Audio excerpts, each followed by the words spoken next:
السلام علیکم ورحمۃ اللہ وبرکاتہ. آپ نے کانٹرسیپشن کے بارے میں پوچھا ہے، خصوصاً جب کہ ماں کے پاس پہلے ہی ایک بچہ اسپیشل نیڈز کے ساتھ ہو تو اس کے اوپر اسلام کی کیا رولنگ ہے؟ جی بالکل رولنگ ہے اسلام کی کہ آپ کو اپنی سہولت، اپنے بچے، آپ کی ذاتی صحت، آپ کی ایموشنل صحت، آپ کے شوہر کا خیال، ہر چیز کا خیال کر کے تو آپ کو اپنی فیملی پلان کرنی چاہیے. ہم اس فیملی پلاننگ کے خلاف ہیں جو کہ ہمیں مغرب نے سکھائی تھی. آج سے ویسے 2-3 دہائیاں پہلے یہ چیز زیادہ تھی، اب تو مغرب نے بھی یہ کہنا بند کر دی ہے. جب چائنا کی 1 چائلڈ پالیسی آئی تھی نا، تو 10 سال کے اندر اندر ہی چائنا کو پتہ چل گیا تھا کہ کیا گڑبڑ ہو رہی ہے.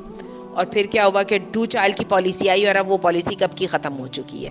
کیونکہ ڈسپائٹ کہ اس وقت چائنا جو ہے وہ دنیا کی دوسری بڑی آبادی ہے، اس سے پہلے وہ دنیا کی پہلی بڑی آبادی تھا. تو بات یہ ہے کہ اس کا سب سے پہلا نقصان جو ہوا نا ان فار ایسٹرن کنٹریز کو، ان کا یہ نقصان تو کم ہی ہوا. ابھی یہ نقصان ہونے میں مزید ان کو 20-30 سال چاہیے تھے کہ ان کے ہاں جو ہے نوجوانوں کی تعداد کم ہو جاتی. اس کے بجائے نقصان یہ ہوا کہ بوڑھوں کی تعداد بڑھنے لگ گئی. ٹھیک ہے، تو بات یہ ہے کہ یہ جو بوڑھوں کی تعداد بڑھنا ہے نا، اس سے ان کی بھی آنکھیں کھل گئی. تو اب آپ کبھی نوٹ کیجئے گا، خود مغرب بھی اس وقت اتنی بری طرح سے اس ایشو کا شکار ہے کہ وہ بہت کوشش کرنے کے باوجود بھی اب آپ کو یہ نعرے ذرا کم کم ملیں گے.